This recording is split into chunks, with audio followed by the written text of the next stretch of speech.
Então, né, gente, chegamos em setembro, que é o mês da prevenção ao suicídio. E, infelizmente, a medicina veterinária, né, está dentro das profissões da área da saúde com mais casos. Nós somos o terceiro lugar de profissionais que cometem o suicídio devido a tantas coisas estressoras, síndrome de burnout, enfim. Então, esse vídeo é pra gente falar um pouco sobre isso na nossa profissão.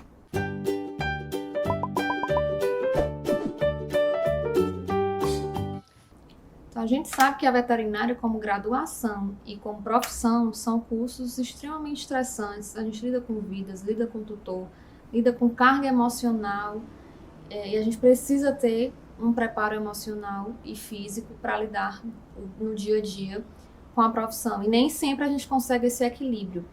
Na veterinária e nas áreas da saúde, a gente denomina uma síndrome chamada síndrome de burnout, onde a gente tem o esgotamento físico e emocional e aquela sensação de ser incapaz, de ser, ai, não sirvo para nada, eu poderia ser melhor, ai, não, quero desistir de tudo. Enfim, toda essa negatividade devido a um fator estressante da profissão e aquela carga muito pesada. Na veterinária, a gente também chama de fadiga da compaixão. Então, é a fadiga do cuidar. Todo mundo romantiza, eu quero ser veterinária quando eu crescer, veterinária é uma profissão linda. E a gente romantiza demais a nossa profissão. Isso também é um fator, porque se há uma romantização, há uma pressão. Porque como é lindo, eu tenho que ser a veterinária perfeita, eu tenho que ser a simpática, enfim, é uma expectativa do cliente em cima da gente, é uma expectativa da gente com relação à profissão. Então, essa romantização toda esconde os bastidores de quanto é estressante ser estudante, a gente não pode esquecer, e ser um profissional da veterinária diante desse contexto. Então, é muito importante a gente começar a debater, né, o aspecto emocional e essa fadiga física e psicológica de estudantes de graduação. Por que eu falo isso? Porque a gente fala de burnout muito para profissional. Mas a graduação, ela é muito desgastante, é uma pressão psicológica muito grande. São 5 anos ali, né, estando direto com metas, com provas, com disciplinas que muitas vezes, né, no caso do veganismo, o estudante vegano, ele sofre muito mais, porque tem muito mais dilema ético e muita coisa dolorosa para ser vista, ser engolida e ter que cursar, ter que ler, ter que ler as formas que se abatem o bovino e vou ter que escrever isso numa prova. Então foi muito desgastante. E um erro que eu tive, eu nunca tive preparo emocional. Dentro dessa trajetória como aluna de graduação e me deparando com tanta coisa de dilema, de não querer ir para aula tal, de não querer ouvir certas coisas em certas disciplinas de produção animal, eu nunca procurei auxílio psicológico e psiquiátrico. Isso foi muito desgastante, porque eu poderia ter me poupado, eu poderia ter evitado tanto sofrimento, né? Aí sofrimento é o emocional, que a gente fala em sofrer, a gente sofre e é algo emocional. E eu não consegui amadurecer certas coisas, eu fui levando, porque a gente sempre acha que conversando com a amiga, que saindo dali, fazendo atividade física, a gente vai conseguir superar. E muitas vezes aquilo vai ficando, vai se agravando, e quando se forma, vem ladeira abaixo. Todas aquelas questões e você desaba mesmo. Então, primeira coisa, eu acho que todas as pessoas do universo têm que ter acompanhamento psicológico, que dirá pessoas que vivem uma carga de estresse e se batem direto com dilemas éticos diariamente, e é aquele sentimento de incapacidade, de não poder fazer nada por aqueles animais que estão indo para o abatedouro, enfim. São muitos dilemas mesmo que a gente tem que enfrentar e muitas vezes se sente impotente. Então é muito perigoso para a saúde mental da gente não ter um acompanhamento e não se cuidar, porque só com o equilíbrio emocional que a gente consegue sim ser um estudante vegano e conseguir ser um médico veterinário bom, porque senão a gente nem chega lá. Quantos estudantes não trancam? Eu tranquei a disciplina, o 6º semestre, né, como já falei em outros vídeos. Quantos estudantes desistem porque não tem, né, equilíbrio emocional para seguir? E tudo bem desistir, né? Tudo bem não voltar, tudo bem, não quero isso para mim, tá tudo certo. Não dá para se cobrar, né, com relação a isso. Eu falo muito hoje em dia para as pessoas, olha, se eu soubesse que eu ia sofrer tanto, que ia ser tão desgastante, eu pensaria 2 vezes, porque por mais que a gente veja na graduação as cadeiras, as disciplinas de produção, aquilo muito da agronomia, da zootecnia, a gente não entende na prática. Quando você entra naquele clima, é que você tem um choque de realidade. Então a gente tem que se cuidar, né, emocionalmente, para aguentar a barra que é, né? Tá. Existe uma frase de um texto que é da revista Clínica Veterinária de julho de 2016, que é na seção Medicina do Coletivo, que fala assim: cuidar de animais cansa. Isso é um baque, né? Porque parece que a gente cuida de má vontade, parece que a gente não está tão preparado para cuidar de animais, parece que a gente nunca fez o ideal. Mas muito pelo contrário, isso quer dizer que a gente tem que se cuidar psicologicamente, porque há uma fadiga por estresse, fadiga da compaixão, como a gente já falou aqui. Então esse texto ele traz justamente essas questões da síndrome de burnout dentro da veterinária, devido a vários estressores. Então o texto fala o seguinte: médicos veterinários exaustos. A gente tem um pré-julgamento, antes de ser veterinária, a gente já ouviu falar de crítica. O veterinário é mercenário, todo veterinário só faz coisa por dinheiro. Eu ainda não enriquei, tá certo, gente? Então, assim, criticar veterinário é muito complicado. Então, a gente como estudante de veterinário vegano ou estudante não vegano, mas enfim, a gente tem que ter empatia pelos profissionais.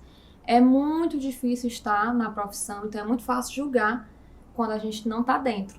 Então foi outro aprendizado quando eu me formei, porque era muito fácil eu dizer: veterinário tem que ser vegano e tudo mais. A gente tem que ter muita empatia para a gente entender que já é tão difícil, tanta coisa na veterinária, então a gente precisa abordar inclusive o veganismo com outros veterinários com muita empatia pelo profissional, porque já é tão difícil, já é tudo tão difícil, então a gente não precisa piorar, a gente tem que chegar junto, né, pelas beiradas, não um soco, né? Então essas coisas eu fui aprendendo com a dor, né, de me formar e ser veterinária também. Então, nesse texto, a gente fala da exaustão dos médicos veterinários. E uma coisa que a gente tem como prioridade, assim, desse fator estressor é justamente a eutanásia por conveniência. O texto fala justamente isso, por conveniência. Como assim? Conveniência no posto, pega lá uma cerveja, porque eu quero ali rapidinho. É justamente isso, eutanásia por conveniência. Não quero mais o cachorro ficou velho, não quero mais, tá feio.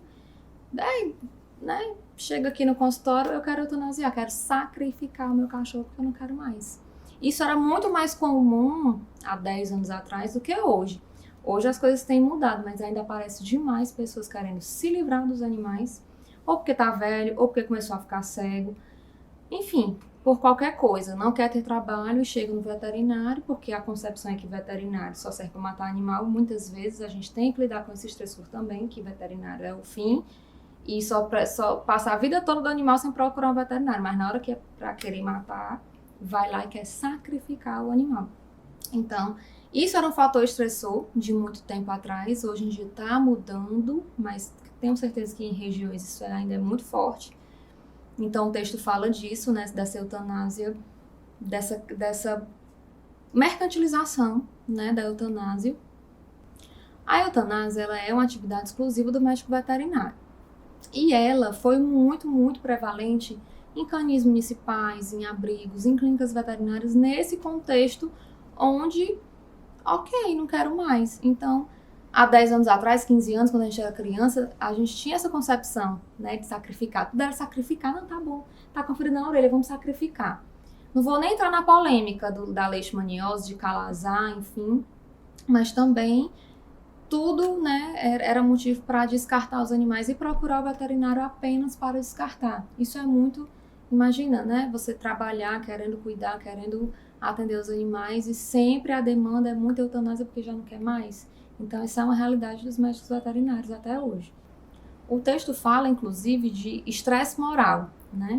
Imagina aí pra gente, né, que tá falando de veganismo, o estresse moral de estar estudando veterinária, o estresse moral de praticar veterinária e tendo N dilemas éticos pra gente debater. Então, assim, uma coisa é a teoria linda, isso é veterinária, a foto lá com o jaleco e o cachorrinho, e a prática, a realidade nua e crua que a gente se depara, tanto na graduação quanto no mercado de trabalho.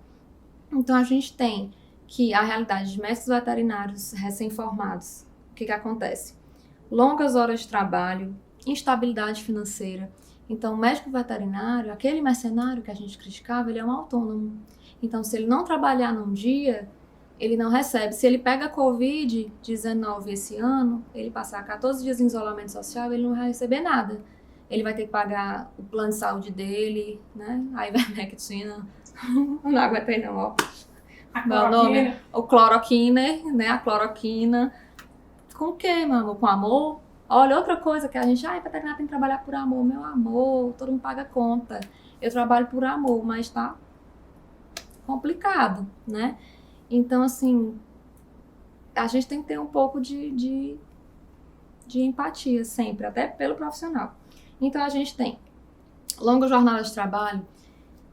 Eu acho que eu nunca falei em vídeo, mas as longas jornadas de trabalho, assim que eu me formei em 2018, me renderam o quê? Uma enxaqueca lascada, que me deu o quê? Uma paralisia facial do lado direito. Que é um lado direito que já não é normal, porque eu já tive um acidente de carro, um caminhão bateu na gente quando eu era criança, eu já tenho várias cicatrizes, então o lado direito ele já é sensível. E a paralisia veio do lado. Então, assim, depois de vários plantões que eu dei no final de semana, que eu saí, que eu voltei 24 horas, gente, longas rotinas de trabalho, 24 horas dentro de uma clínica, sem poder nem fazer um xixi ali rapidinho, porque pra lá e pra cá. Mas o veterinário é mercenário, mas aquele veterinário é chato, mas aquele veterinário é não sei o quê. Que doutora é chata. É muito desgastante pro profissional. Então, eu tive uma paralisia em outubro de 2018. E eu fiquei 15 dias com fisioterapia. Ainda bem que a paralisia foi leve, mas até hoje eu sinto assim a minha cara meio torta. Mas o povo diz que não tá não, mas eu acho que tá. Mas enfim, devido ao que? A um nível de estresse muito grande, sem dormir, sem comer direito, a pessoa que já tem enxaqueca não tinha como não dar outra coisa. Ainda bem que não foi um AVC, uma coisa mais grave, mas para vocês entenderem que um recém-formado ele passa a instabilidade financeira, trabalhar em clínica, trabalhar dando plantão dobrado, triplicado todo dia. Então, não é todo mundo que aguenta. Então, gente, a síndrome de burnout, esse esgotamento físico e mental, essas crises de ansiedades, né?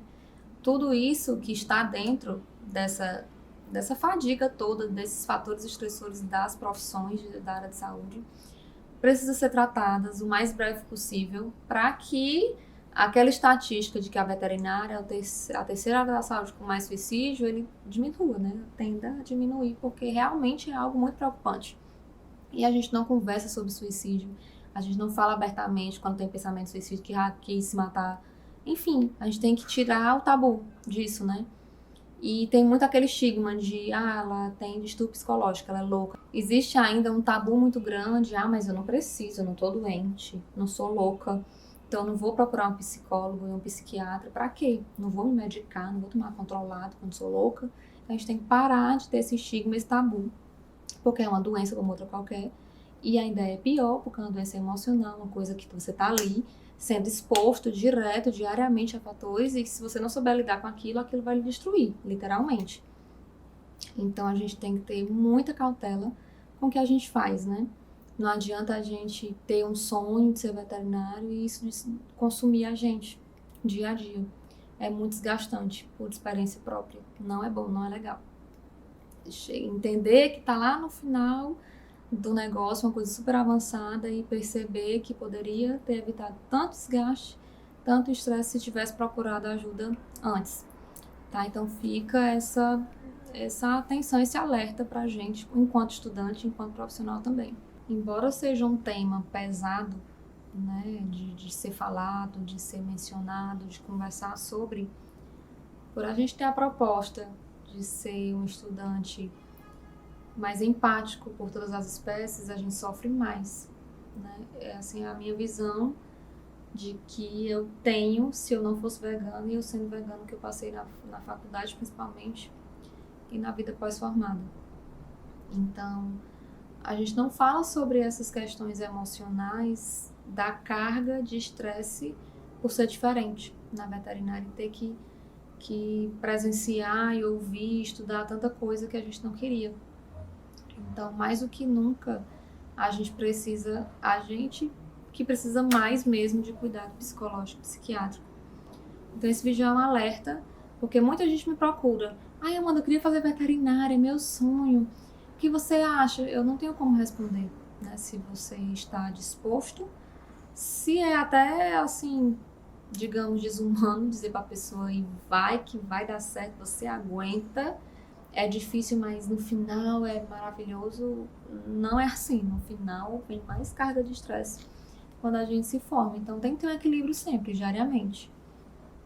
E o acompanhamento profissional é muito bom. Se você já tem um histórico de depressão, de outras doenças assim, aí você tem que ter cuidado mesmo. Aí você tem que pensar até que ponto vale a pena certas coisas na sua vida. Então, tirar essa romantização da veterinária, que veterinária é uma coisa de cuidar e deveria ser, mas não é, né, 100%. Tirar essa romantização que é tudo lindo, que é um sonho, que vai ser tudo perfeito, porque é uma área extremamente estressante.